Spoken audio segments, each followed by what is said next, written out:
Hi, I'm Robin Kesno with Animal RN. I'm the RVT with TLC, and one of the things that we do is Tuesday Tunes, and that's why Rebecca's here. So for me, music has always been important in my life, and I've never figured out why. I tried singing, I suck. I tried dancing, I really suck. But for some reason, music has always been important to me, and I haven't been able to figure out how it's going to be in my life, but it's always been a part of my world. One thing I realized is, as I think about the dogs I've had in my life, and when I catch myself telling stories, I tell these stories not based on what year it was, because to be honest, I can't remember anymore, but I tell them based on where I lived, moves that I've made in my life, what dogs I've had, or pets, I've had some cats, what animals were in my life, or what songs were my songs at those times. And so I knew I loved music, I knew I wanted it incorporated in our world somewhere, and then you come into my life, and you have been like helping me work and getting me to do what you need me to do as my lovely right arm. Yes.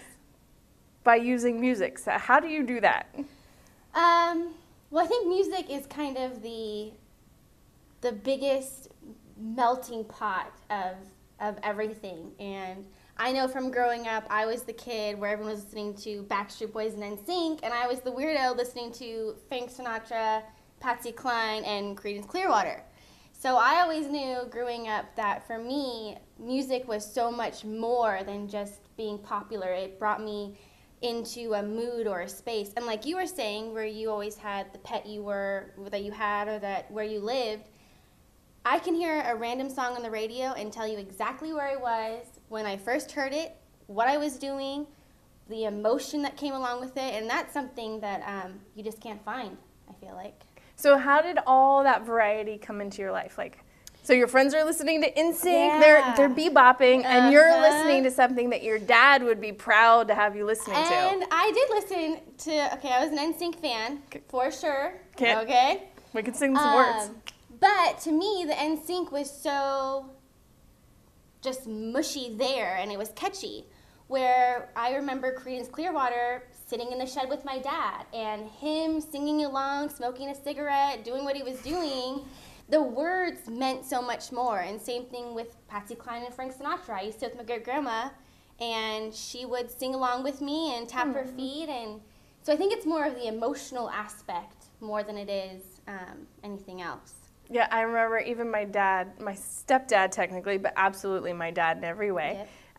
He's loosened up a bit now with age. Dad, don't watch.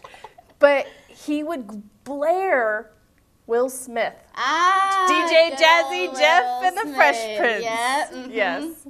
And it's interesting that even somebody so a certain way, very conservative, would just crank it up on Saturday mornings when we're all together cleaning the house, and I'll never forget those memories. Yeah, that's what music is. It's a memory. It's a whole experience.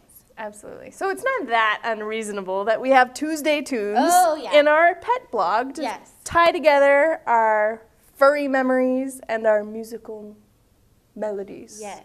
And I think Tuesday Tunes is a way for our friends and families and clients to peek into our world a little bit and see. They don't see us dancing or singing along, but they can get the gist of what our work week is like, and, you know, we like to party and work. And party. And dance. Very good. Well, I'm so grateful you're here, and I appreciate your ability to get me moving when I need to and help honor the space when that's appropriate too. That's so right. thank you, Rebecca. You're welcome. Until next time. Bye.